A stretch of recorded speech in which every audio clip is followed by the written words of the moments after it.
Good evening, Bahamas. Coming up tonight. Police investigate a double homicide in the Kemp Road area. Stall owners at Potters Key Dock ensure customers that the area is still safe.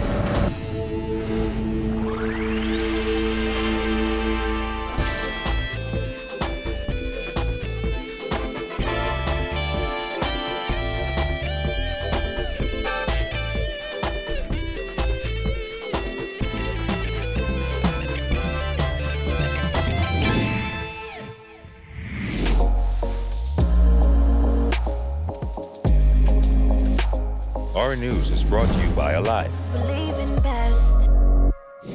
Welcome to Our News and thanks for joining us. I'm Kyle Joaquin. Topping news tonight, hours after two men were shot and killed at Potters Key Dock Wednesday night, police were called to the scene of another double murder. Two men died this morning following a triple shooting in the Kemp Road area. The deadly incident happened as young kids were walking to school. These latest killings have some residents of that community on edge. They're calling for a heavier police presence. Jasmine Brown reports.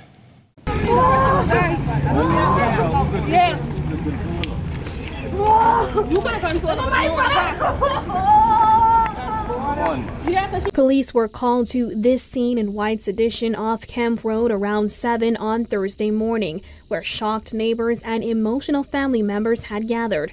Police Press Liaison Officer Superintendent Shanta Knowles says two men were shot and killed and another man was transported to hospital with gunshot injuries. Knowles says based on initial investigations, it appears the victims may not have been targeted, but were caught up in an alleged gun battle. Two vehicles were in this area and there was an exchange of gunshots between those two vehicles, resulting in the injuries and the death that we see here this morning.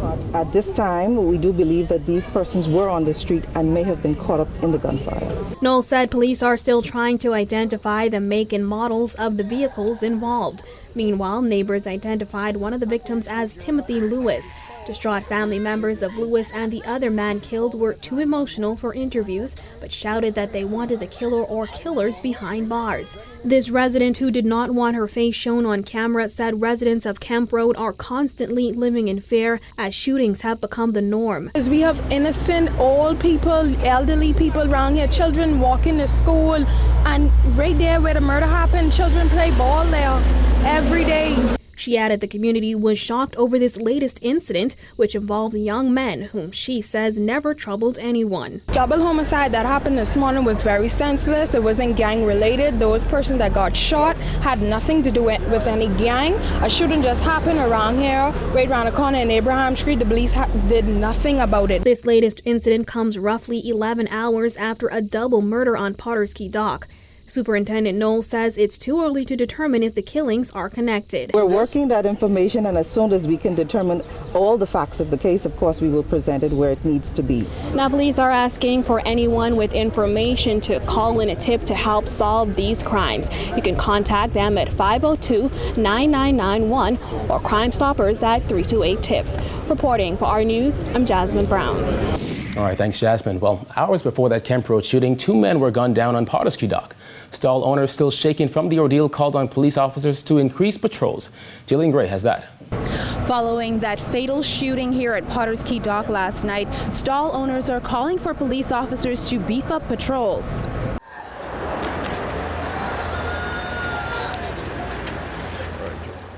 It was an emotional scene outside Island Delight on Potters Key Dock as two men were fatally shot, according to Acting Deputy Commissioner of Police Paul Roll. When officers arrived at the crime scene shortly after 8 p.m., they met the two victims lying on the ground with gunshot wounds to the upper body. EMS responded to this scene and pronounced both of these men as deceased. The assailants, after the shooting, left heading in a southern direction off the Potters Key Dock and disappeared in the crowd that had assembled shortly after the shooting.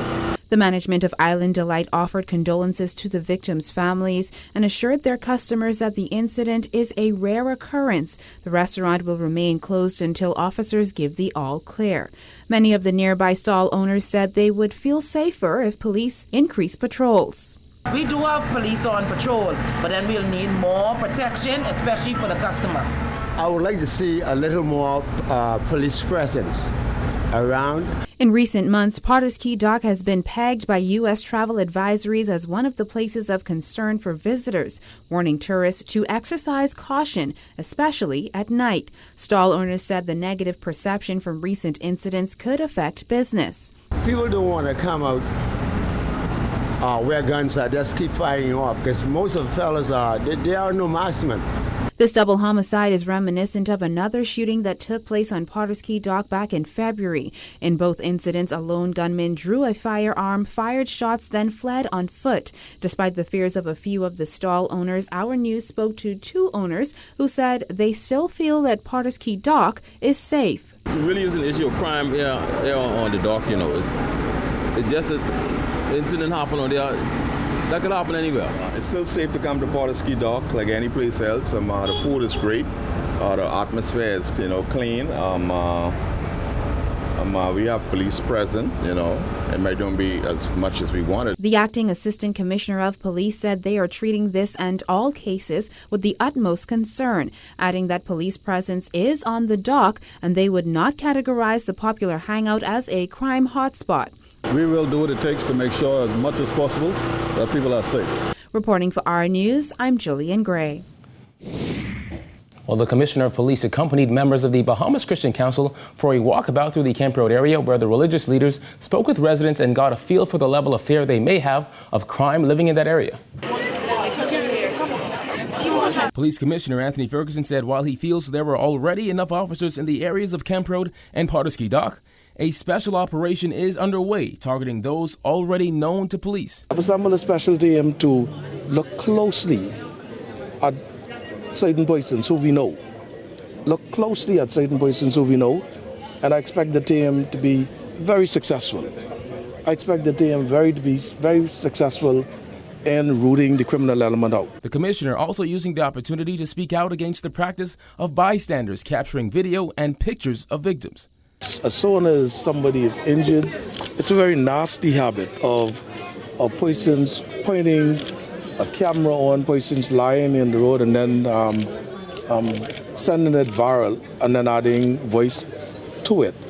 I think the Bahamian people need to be very aware of those things because it's unfair in the community. Shaking hands and offering smiles, members of the Christian Council and the top brass of the Royal Bahamas Police Force walked through the Kemp Road area around 2:30 Thursday afternoon, just hours after a triple shooting. We prayed with one of the parents. We prayed for the loved ones. We shared God's grace. We moved about and tried to comfort the community and counsel those that needed counseling. That we are a part of these communities. Christian Council President Bishop DELTON Fernander told reporters the council's members are concerned about gun violence in various communities and possible retaliation in the Kemp Road area. The anger is what we're concerned about. They weren't concerned about what went wrong. They were hurt and wanted to hurt. And so we were talking to them to try to relieve some of that anger and that pent-in frustration that their loved one was taken in their mind innocently. A 46-year-old Jamaican man is in custody in South Florida tonight after police allege he killed two women in a Miami condo. One of them is confirmed to be a Bahamian. According to Miami police spokesman Orlando Rodriguez, police found the women dead in a bedroom while conducting a well-being check at the unit. They reportedly had multiple stab wounds about the body. The Bahamian woman, we understand, is 34-year-old Sophia Simpson. The man in custody is said to be the boyfriend of one of the women. According to the arrest affidavit, the suspect, Franklin Williams, recalled the incident occurring last week, Thursday. The affidavit said Williams admitted to stabbing one victim during an argument and stabbing the other in her neck as she entered the bedroom. Still to come, why the Marijuana Commission's co-chair says they're in no rush. Plus, the health minister says he's still performing surgeries. Stay tuned.